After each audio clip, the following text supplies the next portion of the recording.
Welcome to Sports Now. I'm your host, Kirsten Peters. Despite the successful showing for Wilkes Athletics last week, this week's matchups presented themselves to be more challenging, causing most of the fall sports teams to suffer a loss to their record. The team stealing the show for the week with not one but two wins is women's volleyball. After dropping a 5-set thriller to Manhattanville on Wednesday in their first conference game of the season, the Colonels bounced back on Saturday with a tri-match sweep against Medgar Evers and Wesley on their home court.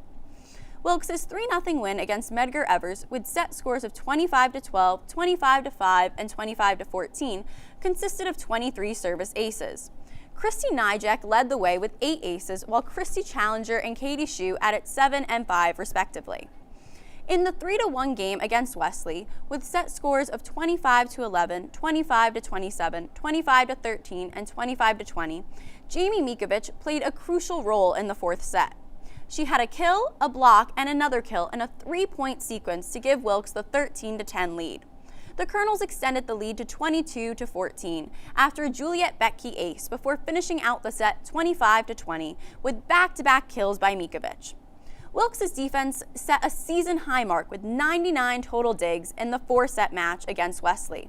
Betke led the way with a career-high 31 digs.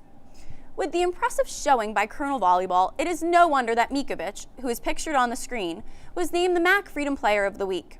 The junior earned her first Career Conference Weekly Award after filling up the stat sheet over the course of 4 matches the previous week, finishing with a .258 hitting percentage, 3.38 kills per set, and 4.19 digs per set. In 16 total sets played, Mikovic recorded 54 kills, 67 digs, 10 aces, 8 blocks, and 6 assists, while only having 14 attack errors on 155 total attacks.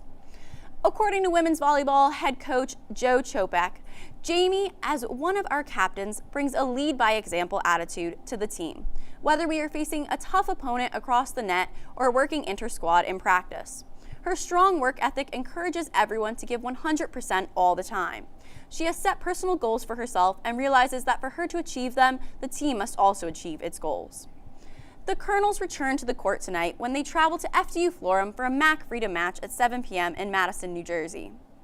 In other news, the Colonel football team could not continue their momentum for another win after their historic win against Lebanon Valley last weekend. In their conference opener on Saturday, Wilkes fell to host Delaware Valley 21-10 in a game where Wilkes held advantages in a majority of the team's statistics. For the Colonels, quarterback Jose Tabora finished 21 of 37, passing for 214 yards and the 1 score through the air. He also ran 17 times for 50 yards.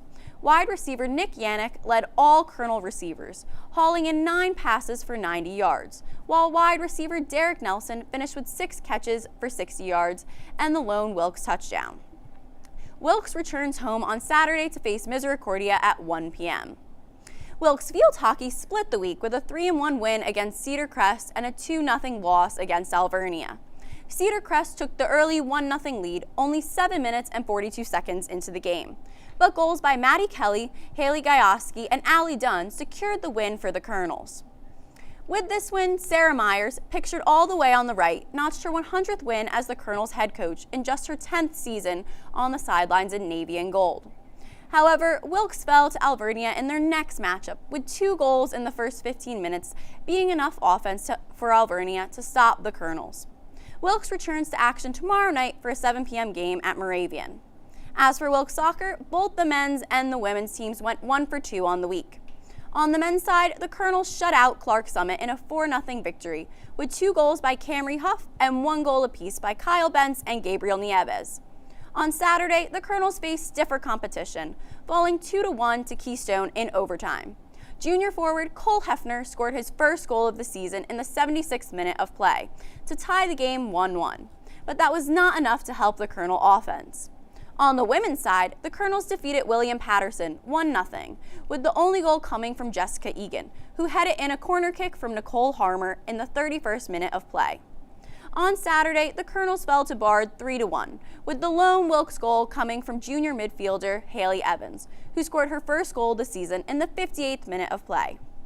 Both the men's and women's soccer teams return to the field tomorrow night against Susquehanna, with the men taking the trip away and the women playing at home.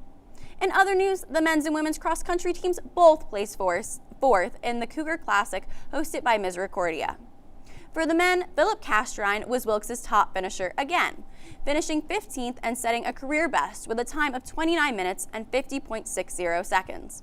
For the women, Autumn Padron secured the top spot again as well, placing 21st and finishing with a season best of 27 minutes and 13.30 seconds.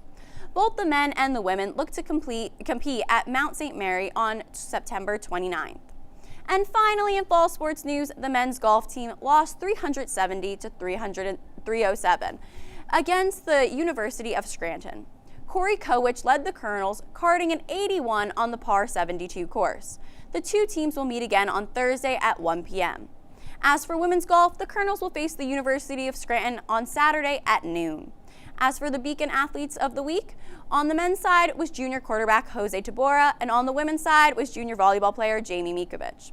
Be sure to pick up a copy of the Beacon to see their features. That's all I have today for Sports Now. I'm Kirsten Peters. Wilkes Now will be right back after this public service announcement.